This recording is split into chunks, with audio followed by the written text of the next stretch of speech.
Hace 24 años, José Ramírez, un trabajador de equipajes del Aeropuerto Internacional de Tijuana, desapareció tras descubrir una maleta que cambiaría su destino para siempre. El hallazgo de 8.2 millones de pesos destinados al cártel de Sinaloa sumergió a su familia en una pesadilla sin fin y a toda una comunidad en el silencio del miedo. La decisión impulsiva de un hombre común se convirtió en una sentencia de muerte que resonaría por décadas.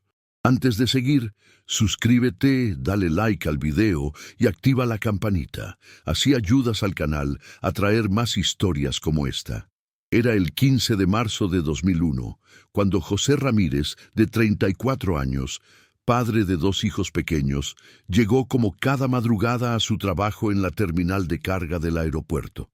Durante 8 años había sido un empleado ejemplar, conocido por su puntualidad y honestidad. Vivía modestamente con su esposa Carmen y sus hijos en una casa de 2 habitaciones en la colonia Libertad, donde cada peso contaba para llegar a fin de mes. Esa noche, el vuelo 447 procedente de Culiacán aterrizó con retraso. Entre las decenas de maletas y cajas que José manipulaba rutinariamente, una destacaba por su peso inusual y los candados de alta seguridad que la protegían. Según testimonios posteriores de sus compañeros, José comentó que algo raro tenía esa maleta, pero nadie imaginó que contenía una fortuna en efectivo del cártel más poderoso de México. Las cámaras de seguridad del aeropuerto, curiosamente, presentaron fallas técnicas justo durante el turno de José. Cuando su supervisor buscó la maleta misteriosa para completar el papeleo, había desaparecido junto con José Ramírez. El último registro de su presencia fue a las 3:47 am, cuando salió del área de carga, caminando normalmente hacia el estacionamiento de empleados. Carmen Ramírez recuerda esa mañana con una claridad dolorosa. José siempre llegaba a las 6:30 para desayunar conmigo antes de que los niños despertaran. Cuando llegaron las 7, después las 8, supe que algo terrible había pasado. Mi José nunca faltaba a su palabra. La angustia se intensificó cuando las llamadas a su teléfono celular fueron directamente al buzón de voz. La investigación inicial de la policía estatal fue, en el mejor de los casos, superficial. Los detectives trataron el caso como un abandono de hogar voluntario, sugiriendo que José había huido con otra mujer o simplemente había decidido cambiar de vida. Esta teoría se desmoronó cuando Carmen demostró que todas las pertenencias de José, incluidos documentos importantes y fotografías familiares, permanecían intactas en casa. La verdad sobre el destino de José Ramírez comenzó a emerger de la forma más inesperada.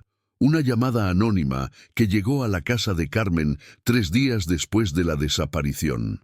Una voz distorsionada, probablemente alterada electrónicamente, le advirtió que su esposo había tocado lo que no debía y que mantuviera silencio si valoraba la vida de sus hijos. Carmen, aterrorizada pero decidida, grabó secretamente las siguientes llamadas amenazantes. En total, recibió 7 llamadas durante las primeras 2 semanas, cada una más específica y terrorífica que la anterior. El interlocutor conocía detalles íntimos de la rutina familiar, los horarios escolares de los niños, el supermercado donde Carmen hacía las compras, incluso el color de la blusa que había usado el día anterior. Me decían que José había robado dinero muy importante, que pertenecía a gente muy peligrosa, relató Carmen años después, con la voz quebrada por el recuerdo. Que si hablaba con la policía o los medios, mis hijos y yo correríamos la misma suerte que él. Pero nunca me dijeron qué le había pasado a José, solo que ya no regresaría. La familia Ramírez se sumió en un aislamiento forzado. Carmen retiró a sus hijos de la escuela temporalmente y se mudó con su madre a otro barrio de Tijuana. Los pocos amigos que intentaron ayudar pronto recibieron también visitas intimidatorias. El miedo se extendió como una mancha de aceite por toda la comunidad del aeropuerto, donde los empleados comenzaron a hablar en susurros sobre el error de José y las consecuencias de desafiar a los carteles. Miguel Herrera, compañero de trabajo de José durante 5 años, reveló en una entrevista clandestina que varios empleados del aeropuerto habían sido interrogados por hombres que se identificaron como investigadores privados. Estos individuos ofrecían dinero por información sobre José, pero también dejaban claro que las preguntas equivocadas podrían tener respuestas permanentes. Todos sabíamos que José no era un ladrón común, confesó Miguel, pero también sabíamos que hablar significaba una sentencia de muerte. La investigación oficial de la policía se estancó rápidamente. Los detectives asignados al caso, según documentos filtrados años después, recibieron órdenes de no profundizar en líneas de investigación que pudieran comprometer la seguridad nacional. El expediente del caso fue marcado como sensible y transferido a una unidad especial que raramente compartía información con las familias de las víctimas. Durante este periodo, Carmen desarrolló una rutina de supervivencia que mantendría durante años. Cambiar constantemente de rutas, usar teléfonos de prepago desechables y nunca permanecer más de unas pocas semanas en la misma ubicación. Sus hijos crecieron entendiendo que su padre no había simplemente desaparecido, sino que había sido borrado de la existencia por fuerzas que estaban más allá de su comprensión. 6 meses después de la desaparición de José Ramírez, Carmen recibió la llamada más escalofriante de todas. Esta vez, la voz no estaba distorsionada. Era clara, fría, y hablaba con la autoridad de quien tiene poder absoluto sobre la vida y la muerte. El hombre se identificó simplemente como el contador y le reveló exactamente qué había robado su esposo. 8.2 millones de pesos que debían ser lavados a través de empresas fantasma en Estados Unidos. «Tu marido nos costó mucho dinero, señora Ramírez», le dijo el contador con una calma que helaba la sangre. «Pero más que el dinero, nos costó credibilidad. En nuestro negocio, cuando alguien nos roba y se sale con la suya, otros piensan que pueden hacer lo mismo. José pagó el precio de su ambición, pero su familia puede vivir en paz si mantiene la boca cerrada». La llamada duró exactamente 4 minutos y 27 segundos. Carmen la grabó completa, pero guardó la evidencia en secreto durante más de una década, temiendo que hacerla pública significara la muerte inmediata de sus hijos. El contador le explicó que José había sido localizado 3 días después del robo, cuando intentó cambiar grandes cantidades de efectivo en casas de cambio de Tijuana y San Diego. Según el relato del contador, José había planeado meticulosamente su escape. Había falsificado documentos de identidad, alquilado un departamento seguro en San Diego bajo un nombre falso y establecido contactos con cambistas que no hacían preguntas. Su error fatal fue subestimar la red de informantes del cártel, que se extendía a ambos lados de la frontera como una telaraña invisible. José pensó que podía ser más inteligente que nosotros, continuó el contador. Dividió el dinero en múltiples escondites, cambió su apariencia, incluso aprendió algunas frases en inglés. Pero no entendió que cuando robas a la organización, no solo nos robas dinero, nos robas respeto, y eso no se puede tolerar. El contador reveló detalles que solo alguien con acceso directo a la investigación del cártel podría conocer. José había sido rastreado a través de las cámaras de seguridad de varios bancos. Sus movimientos habían sido monitoreados por días y finalmente había sido interceptado en un motel de las afueras de Tijuana cuando regresó para recuperar una de sus reservas de efectivo. Carmen nunca supo si esta información era completamente cierta o si formaba parte de una estrategia psicológica para mantenerla en silencio. Pero los detalles específicos sobre los hábitos y planes de José coincidían con conversaciones privadas que habían tenido antes de su desaparición. José había mencionado en varias ocasiones su frustración económica y sus fantasías sobre encontrar una oportunidad grande que cambiaría sus vidas. La familia de José, especialmente sus padres ancianos, se fragmentó bajo el peso del secreto y la vergüenza. Su padre, don Roberto, un mecánico retirado que había trabajado honestamente toda su vida, no podía aceptar que su hijo hubiera elegido el camino del crimen. Su madre, doña María, desarrolló una profunda depresión y se negaba a salir de casa, convencida de que los vecinos la juzgaban como la madre del ladrón.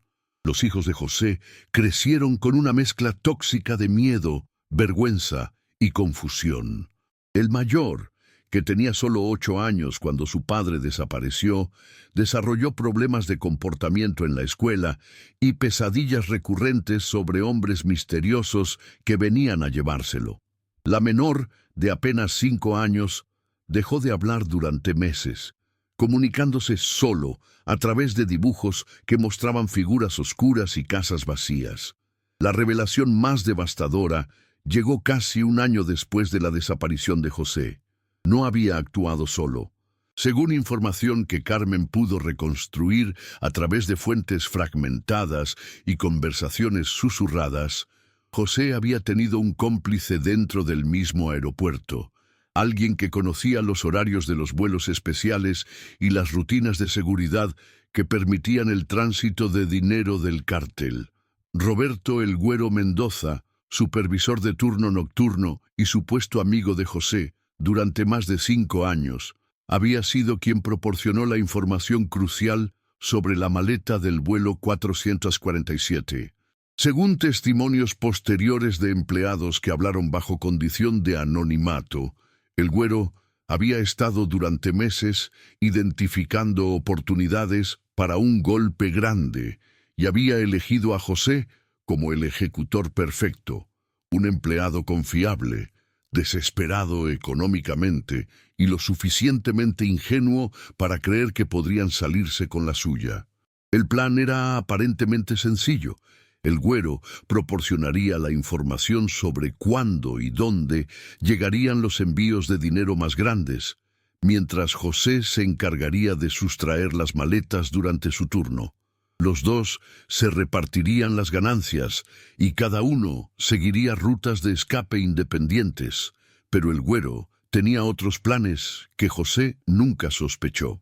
María Elena Vázquez, quien trabajaba en el área de documentación del aeropuerto, reveló años después que había visto a el Güero en conversaciones sospechosas con hombres elegantemente vestidos que no parecían empleados del aeropuerto. Siempre pensé que Roberto tenía contactos extraños, confesó en una entrevista clandestina. Usaba ropa cara, manejaba un auto nuevo y siempre tenía dinero extra. Para un supervisor de aeropuerto vivía demasiado bien. La traición de el Güero fue meticulosamente calculada. Mientras José se arriesgaba sustrayendo la maleta, el Güero ya había contactado a los verdaderos dueños del dinero, ofreciéndoles información sobre el paradero del ladrón a cambio de una recompensa y garantías de protección. En esencia, había usado a José como un peón sacrificable en un juego mucho más grande y peligroso. Carmen se enteró de la existencia del cómplice de la manera más dolorosa posible. El Güero se presentó en su casa 3 meses después de la desaparición de José, fingiendo preocupación por la familia y ofreciendo ayuda económica. Durante esa visita, Carmen notó detalles que la inquietaron. El Güero conocía información sobre las últimas conversaciones de José que nunca había sido hecha pública, y mostraba una extraña certeza sobre el hecho de que José nunca regresaría. Roberto vino a casa con lágrimas en los ojos, diciendo que extrañaba a José como a un hermano, recordó Carmen con amargura. Pero algo en su manera de hablar me daba escalofríos. Hablaba de José en pasado, como si supiera con certeza que estaba muerto. Y cuando le pregunté si creía que José regresaría algún día, me miró directo a los ojos y me dijo: Carmen, a veces es mejor aceptar la realidad y seguir adelante. La investigación posterior reveló que el Güero había mantenido su trabajo en el aeropuerto durante 2 años más después de la desaparición de José, tiempo durante el cual aparentemente continuó facilitando operaciones para el cártel. Su nivel de vida mejoró notablemente, compró una casa nueva, inscribió a sus hijos en escuelas privadas y comenzó a frecuentar restaurantes y clubes que estaban fuera del alcance de un salario de supervisor aeroportuario. El comportamiento de El Güero después de la desaparición de José reveló la frialdad de su traición. No solo había entregado a su supuesto amigo a una muerte casi segura, sino que había consolado a la viuda y había jugado el papel del compañero leal que también había perdido a un ser querido. Esta doble vida de traidor y consolador añadió una dimensión particularmente cruel al sufrimiento de la familia Ramírez. Si este caso ya te atrapó, deja tu like. Eso ayuda al canal a traer más historias como esta y a que la historia de José Ramírez llegue a más personas. Roberto El Güero. Mendoza creía haber jugado sus cartas perfectamente. Había eliminado a José Ramírez. Se había ganado la confianza del cártel y había asegurado su futuro como facilitador confiable de operaciones en el aeropuerto. Pero subestimó una regla fundamental del mundo del crimen organizado. Los traidores, sin importar a quién hayan traicionado, nunca son verdaderamente confiables. En diciembre de 2003, 2 años y 9 meses después de la desaparición de José, El Güero comenzó a mostrar signos de nerviosismo y paranoia. Según testimonios de sus compañeros de trabajo, había empezado a llegar tarde, a faltar frecuentemente y a mostrar un comportamiento errático que contrastaba dramáticamente con su anterior profesionalismo calculado. La razón de su ansiedad pronto se hizo evidente. El Güero había cometido el mismo error que había costado la vida a José. Motivado por su éxito previo y la aparente confianza del cártel, había intentado un segundo robo, esta vez actuando completamente solo. La diferencia fue que esta vez no tenía un chivo expiatorio que pudiera entregar cuando las cosas salieran mal. Ana Lucía Restrepo, quien trabajaba en contabilidad del aeropuerto, fue testigo de los últimos días de El Güero en el trabajo. Roberto parecía un hombre diferente, recordó. Siempre estaba mirando hacia atrás, revisando su teléfono obsesivamente, y una vez lo vi en el baño llorando. Cuando le pregunté si estaba bien, me gritó que me metiera en mis propios asuntos. Esa fue la última conversación que tuve con él. El 18 de diciembre de 2003, El Güero no se presentó a trabajar. Su auto fue encontrado 2 días después en el estacionamiento de un centro comercial en Tijuana, con las llaves puestas y su billetera intacta sobre el asiento. A diferencia del caso de José, no hubo llamadas amenazantes a la familia, ni advertencias, ni negociaciones. El Güero simplemente se desvaneció, como si nunca hubiera existido. La desaparición de El Güero confirmó las sospechas que Carmen había desarrollado sobre su papel en el destino de José. Pero también reveló algo más siniestro. El cártel no perdonaba la traición, incluso cuando esa traición los había beneficiado inicialmente. El Güero había aprendido demasiado tarde que para la organización criminal él siempre había sido un recurso desechable. María Mendoza, esposa de El Güero, vivió una experiencia diferente a la de Carmen.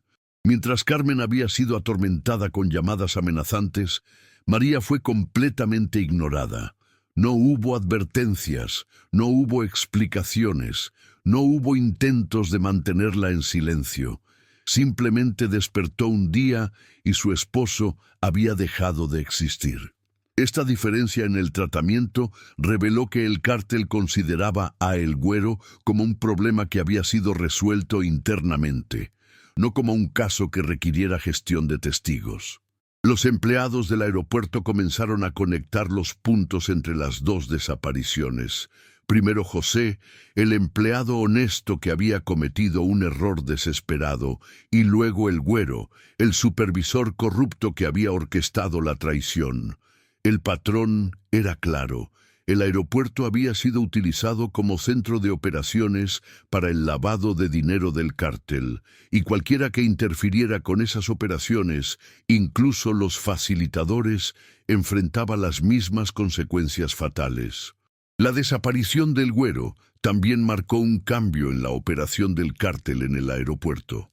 Después de 2003, los empleados notaron una rotación más frecuente de personal en posiciones sensibles, mayor vigilancia de las actividades de los trabajadores y la implementación de sistemas de seguridad más sofisticados que dificultaban cualquier operación no autorizada.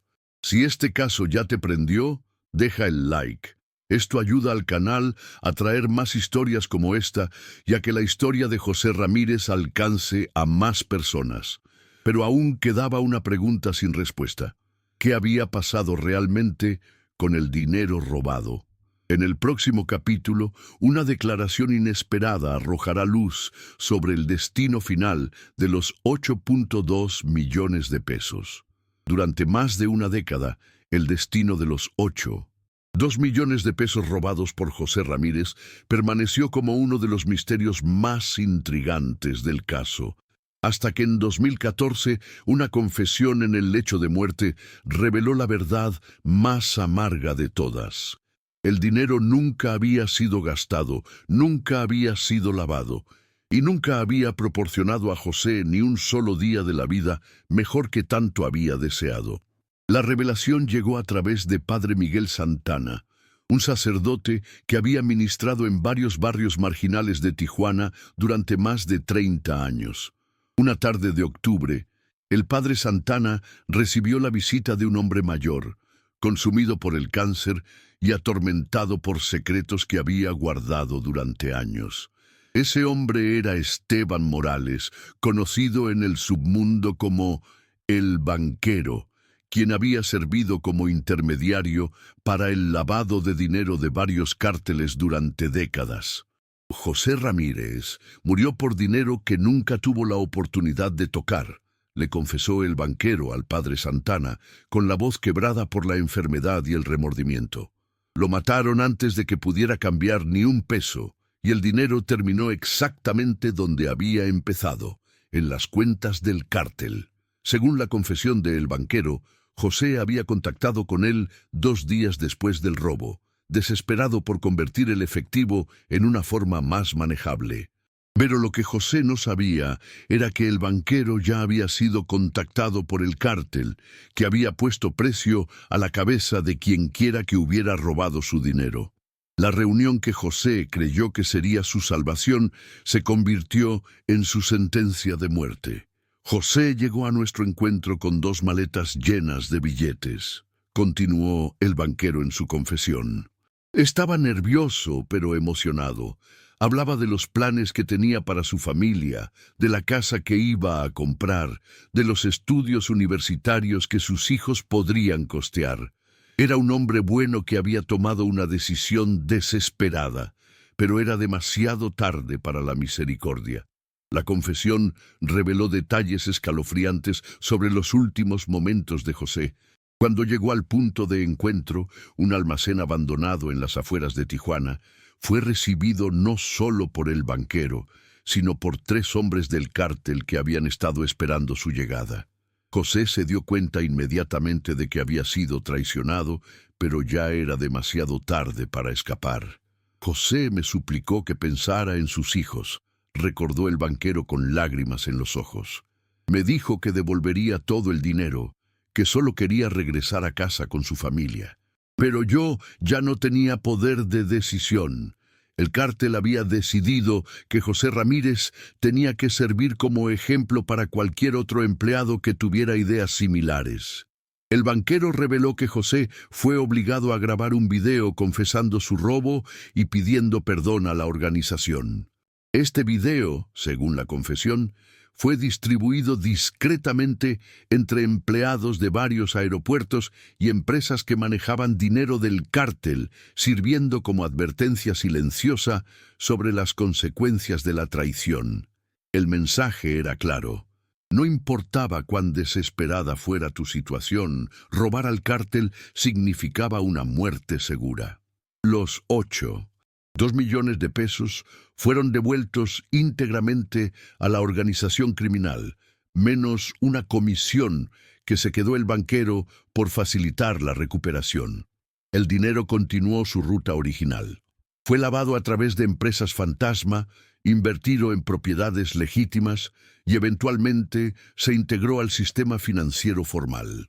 Para el cártel, el robo de José había sido apenas un inconveniente menor, una pérdida temporal que fue recuperada completamente. La confesión del banquero también reveló el destino del cuerpo de José. Había sido incinerado en un horno industrial fuera de la ciudad, y sus cenizas habían sido esparcidas en el desierto. No había tumba, no había restos que pudieran ser encontrados. No había lugar donde Carmen y sus hijos pudieran llorar su pérdida. José Ramírez había sido borrado de la existencia de la manera más completa posible. El peso de esta revelación devastaría a Carmen de maneras que nunca imaginó. En el próximo capítulo descubriremos cómo la verdad puede ser más dolorosa que la incertidumbre, y cómo una madre encontró fuerzas para continuar cuando todo parecía perdido.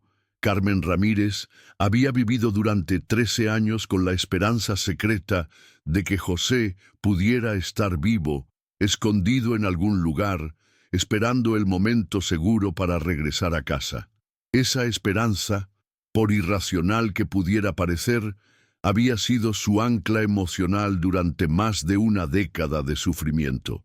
La confesión de El Banquero, transmitida discretamente por el padre Santana, destruyó esa esperanza de la manera más brutal posible. Cuando el padre Miguel me contó lo que había confesado ese hombre en su lecho de muerte, sentí como si me hubieran arrancado el corazón por segunda vez, recordó Carmen, con una voz que aún temblaba años después. Durante todos esos años, había imaginado a José en algún lugar lejano, quizás con miedo de regresar, pero vivo. Saber que había muerto tan pronto, que nunca tuvo la oportunidad de arrepentirse o de regresar a casa, me destrozó de una manera que no sabía que era posible. La revelación llegó en un momento particularmente vulnerable para Carmen. Sus hijos ya eran adolescentes y ambos habían desarrollado serios problemas emocionales relacionados con la ausencia de su padre. El mayor, ahora de 21 años, había abandonado los estudios y había comenzado a beber en exceso, mientras que su hija había desarrollado una profunda desconfianza hacia los hombres y sufría de ataques de pánico cada vez que alguien mencionaba a su padre. Mis hijos habían crecido con la misma esperanza que yo, explicó Carmen. Siempre les había dicho que papá podría regresar algún día, que teníamos que mantener la fe. Cuando supe la verdad, me di cuenta de que durante años les había estado dando una esperanza cruel, pero también sabía que la verdad los destrozaría tanto como me había destrozado a mí. Carmen tomó una decisión que la atormentaría durante años. Decidió no contarles a sus hijos los detalles de la confesión del banquero. Les dijo simplemente que había recibido información confiable de que su padre había muerto poco después de su desaparición, pero no les reveló las circunstancias brutales de su muerte ni el hecho de que su cuerpo había sido destruido.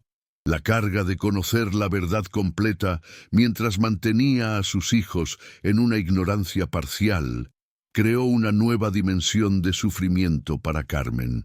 Se sentía como si estuviera viviendo dos tragedias simultáneamente, la pérdida original de José y la pérdida de la esperanza que había sostenido a su familia durante años. Además, ahora cargaba con imágenes mentales de los últimos momentos de José que la atormentaban durante las noches. Carmen comenzó a asistir a terapia psicológica por primera vez desde la desaparición de José, pero descubrió que hablar sobre su dolor la ponía en peligro. Cada terapeuta que conocía los detalles reales del caso expresaba preocupación por su seguridad y la de sus hijos, lo que la obligaba a cambiar constantemente de profesional o a omitir información crucial durante las sesiones. Durante este período, Carmen desarrolló lo que ella describía como dos personalidades: la madre fuerte que cuidaba a sus hijos y mantenía la familia unida, y la viuda destrozada que conocía la verdad horrible sobre el destino de su esposo. Esta dualidad la estaba consumiendo lentamente, creando una fatiga emocional que afectaba su salud física y su capacidad para funcionar en situaciones sociales. Había días en los que me despertaba y por un momento olvidaba lo que sabía, confesó Carmen. Por unos segundos volvía a ser la mujer que esperaba noticias de su esposo desaparecido. Pero luego la realidad regresaba como un golpe, y tenía que recordar que José había muerto suplicando por su vida, pensando en nosotros hasta el final. La confesión del banquero también había incluido detalles sobre las palabras finales de José, en las que había mencionado específicamente a Carmen y a sus hijos, expresando su arrepentimiento y su amor por ellos. Estos detalles, que el banquero había compartido aparentemente como un acto de misericordia, se convirtieron en una tortura adicional para Carmen, quien no podía dejar de imaginar los últimos pensamientos de su esposo. Pero Carmen no era la única que cargaba con secretos dolorosos. En el próximo capítulo, descubriremos cómo los hijos de José desarrollaron sus propias teorías sobre la desaparición de su padre y cómo la verdad parcial los afectó de maneras inesperadas. Miguel Ramírez tenía 8 años cuando su padre desapareció y 21 cuando finalmente supo que estaba muerto. Durante esos 13 años formativos, había construido una imagen de José basada en fragmentos de recuerdos, fotografías descoloridas y las historias cuidadosamente editadas que su madre le contaba. Esa imagen, una mezcla de realidad y fantasía, se convertiría tanto en su salvación como en su maldición. Durante años, inventé historias sobre por qué papá no había regresado, recordó Miguel años después. A veces pensaba que era un agente secreto en una misión peligrosa. Otras veces creía que había perdido la memoria y vagaba por ahí sin saber quién era. Las historias cambiaban, pero siempre terminaban con él regresando a casa como un héroe. Sofía Ramírez, 5 años menor que Miguel, había desarrollado una relación aún más compleja con la ausencia de su padre. Sus recuerdos de José eran menos específicos, pero más emocionales. Recordaba su risa, el olor de su colonia, la sensación de seguridad cuando él la cargaba. La pérdida de esa seguridad había marcado profundamente su desarrollo emocional y su capacidad para formar relaciones de confianza. Cuando Carmen finalmente les dijo que su padre había muerto, ambos hermanos reaccionaron de maneras completamente diferentes. Miguel se sumió en una ira profunda, no solo por la pérdida de su padre, sino por haber perdido años esperando un regreso que nunca ocurriría. Sofía, por el contrario, sintió una extraña sensación de alivio. Finalmente, podía dejar de esperar y comenzar el proceso de duelo que había estado postergando durante años. Cuando mamá nos dijo que papá estaba muerto, mi primer sentimiento fue de traición, confesó Miguel. No traición de papá hacia nosotros, sino nuestra traición hacia él. Habíamos seguido viviendo, habíamos crecido, habíamos tenido momentos felices sin él. Me sentía culpable por cada sonrisa, por cada logro, por cada día en que no había pensado en él.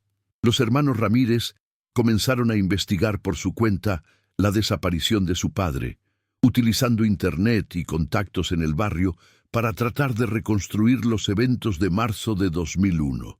Miguel se obsesionó con encontrar detalles que su madre había omitido, mientras que Sofía se enfocó en entender las emociones y motivaciones que podrían haber llevado a José a tomar decisiones desesperadas. Durante esta investigación amateur, los hermanos descubrieron discrepancias en las historias que habían escuchado durante años. Algunos vecinos mencionaban rumores sobre dinero robado. Otros hablaban de conexiones con criminales, y unos pocos sugerían que José había estado involucrado en actividades ilegales antes de su desaparición. Estas revelaciones crearon una nueva crisis de identidad para ambos jóvenes. Descubrir que quizás no conocíamos realmente a nuestro padre fue devastador, explicó Sofía. Toda nuestra identidad estaba construida alrededor de ser los hijos del hombre bueno que había desaparecido injustamente. Si resultaba que había hecho algo malo, ¿qué significaba eso sobre nosotros? ¿Éramos hijos de una víctima o hijos de un criminal? La búsqueda de la verdad por parte de los hermanos también los puso en peligro de maneras que no habían anticipado. Sus preguntas en el barrio llegaron a oídos de personas que habían estado involucradas en el caso original, y pronto comenzaron a recibir advertencias sutiles sobre los riesgos de hacer demasiadas preguntas sobre asuntos del pasado. Miguel, más temerario e impulsivo, ignoró estas advertencias y continuó su investigación con una intensidad que preocupaba a Carmen. Visitó el aeropuerto donde había trabajado José, habló con excompañeros de trabajo e incluso intentó acceder a registros policiales del caso. Esta persistencia eventualmente lo llevó a un encuentro que cambiaría su perspectiva para siempre. Una tarde, mientras esperaba el autobús después de visitar el aeropuerto, Miguel fue abordado por un hombre mayor que se identificó como alguien que había conocido a José. El hombre, sin dar su nombre, le dijo: «Tu padre era un buen hombre que hizo una mala elección. Si realmente lo amas, deja que descanse en paz y no sigas buscando respuestas que solo te traerán dolor». Esa conversación marcó un punto de inflexión para Miguel. Se dio cuenta de que su búsqueda obsesiva de la verdad no era realmente sobre conocer a su padre, sino sobre justificar su propia ira y confusión. Comenzó a entender que algunas verdades son demasiado pesadas para cargarlas y que el amor por un padre perdido no siempre requiere conocer todos los detalles de su destino. En nuestro capítulo final, descubriremos cómo la familia Ramírez encontró una forma de paz después de más de 2 décadas de sufrimiento, y qué lecciones dejó el caso de José para las familias que enfrentan desapariciones similares. 24 años después de que José Ramírez saliera por última vez de su casa rumbo al aeropuerto, su familia finalmente encontró una forma de paz que no dependía de la justicia, del castigo de los culpables o de la recuperación de un cuerpo que pudieran sepultar.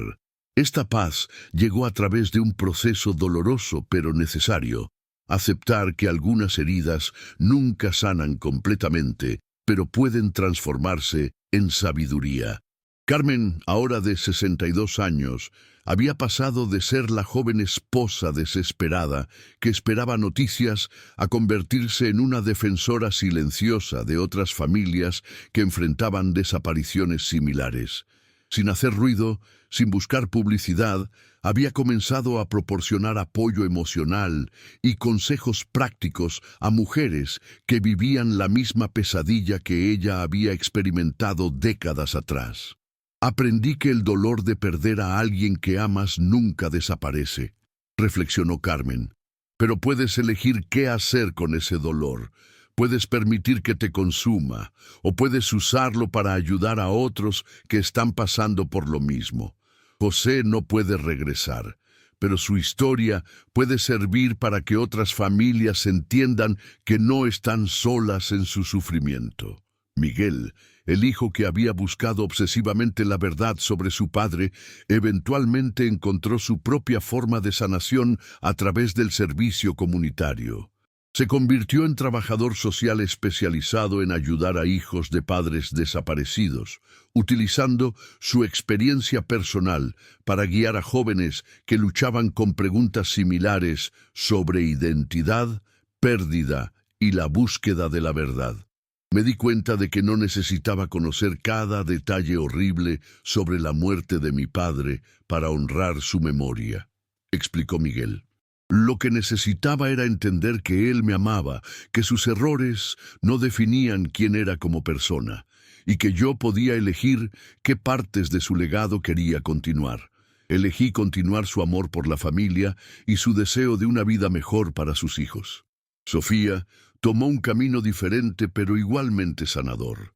Se convirtió en psicóloga especializada en trauma familiar y duelo complicado, motivada por su comprensión íntima de cómo las pérdidas no resueltas pueden afectar el desarrollo emocional durante décadas. Su trabajo se centró en ayudar a familias a encontrar formas de cerrar ciclos emocionales, incluso cuando los ciclos legales o investigativos permanecían abiertos. La terapia me enseñó que el cierre no siempre viene de obtener respuestas, explicó Sofía.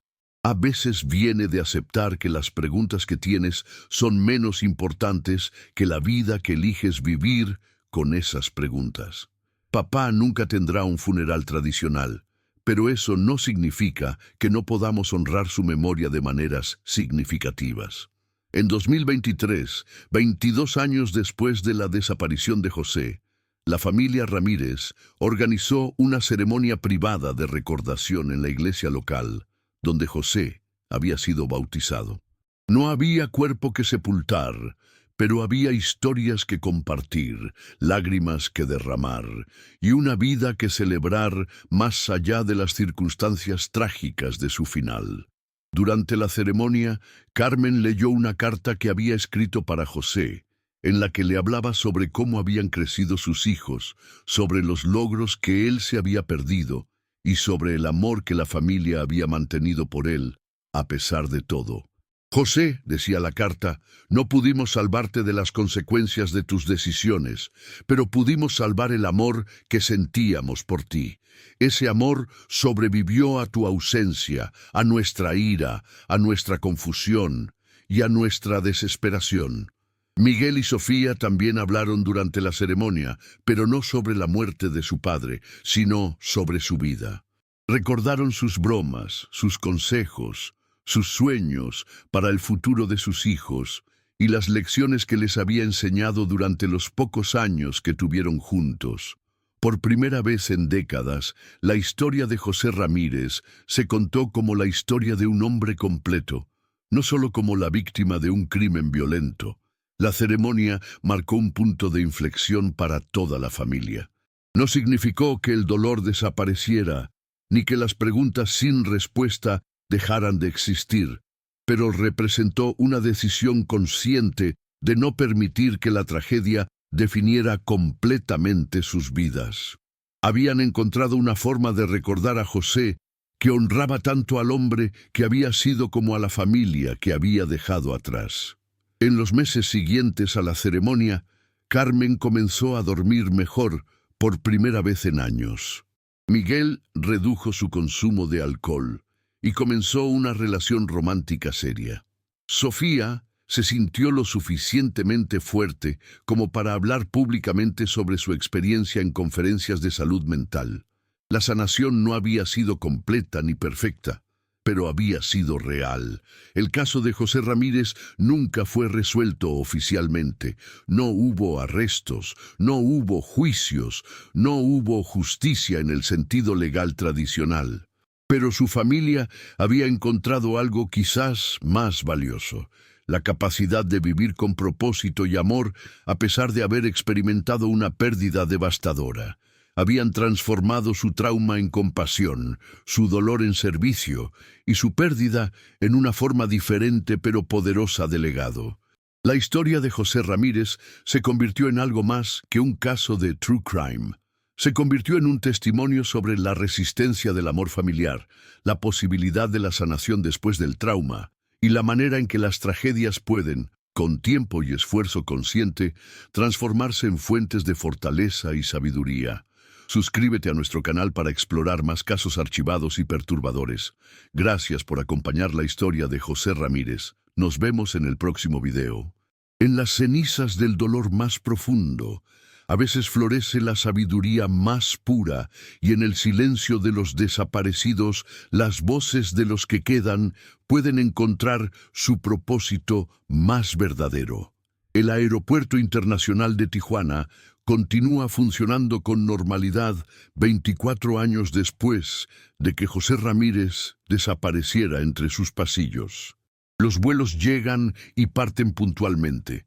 Los empleados realizan sus turnos con eficiencia profesional y miles de pasajeros transitan diariamente sin conocer la tragedia que una vez manchó de sangre invisible estos corredores aparentemente inocentes.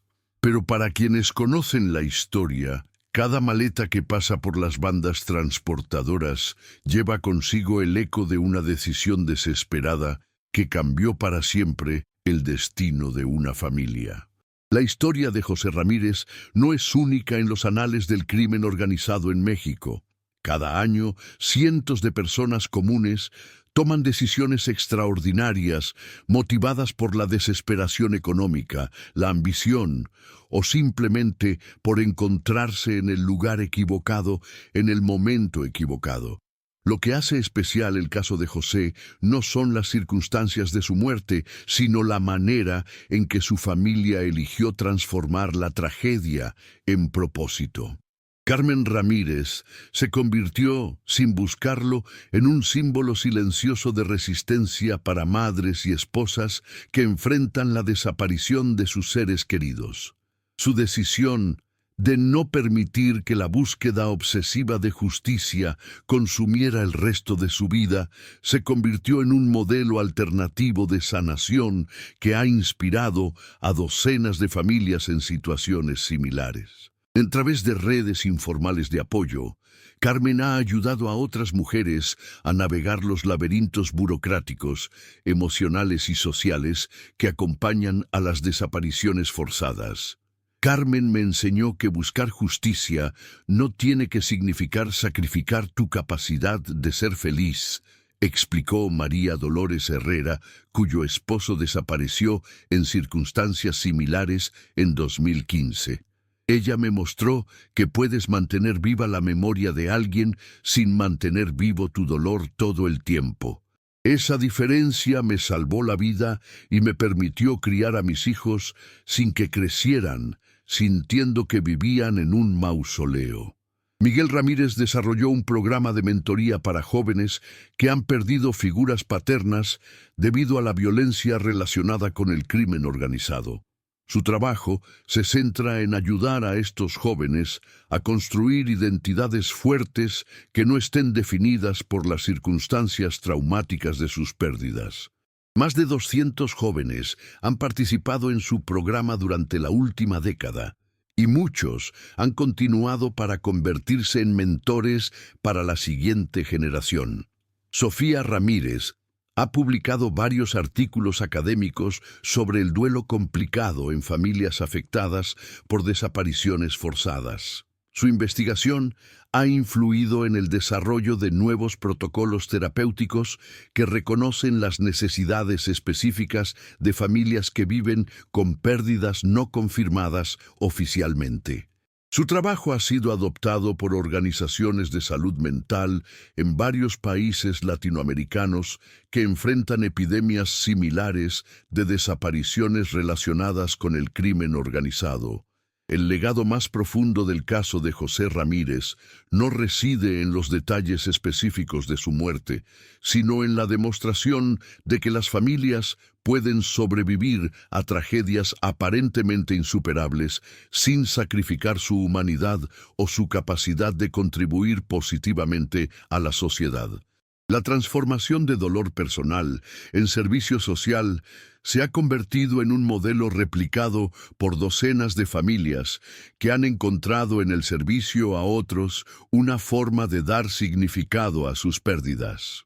Los empleados del aeropuerto que conocieron a José recuerdan no al hombre que robó dinero del cártel, sino al compañero de trabajo confiable que llegaba temprano cada mañana, que siempre tenía una sonrisa para sus colegas y que hablaba constantemente de sus planes para el futuro de sus hijos.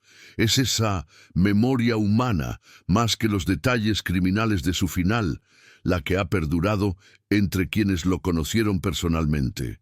Cada año, el 15 de marzo, la familia Ramírez se reúne no para conmemorar la desaparición de José, sino para celebrar su vida y renovar su compromiso de honrar su memoria a través del servicio a otros. Han transformado una fecha de tragedia en una fecha de renovación, demostrando que incluso los días más oscuros pueden ser redefinidos por las decisiones conscientes de los que sobreviven. La historia de José Ramírez nos recuerda que detrás de cada estadística sobre desapariciones forzadas hay una familia real, con sueños reales, que debe encontrar formas reales de continuar viviendo. Su legado no está en las circunstancias de su muerte, sino en la vida extraordinaria que su familia construyó después de perderlo. En el silencio eterno de los desaparecidos, las voces de los que permanecen pueden elegir cantar lamentos o himnos de esperanza.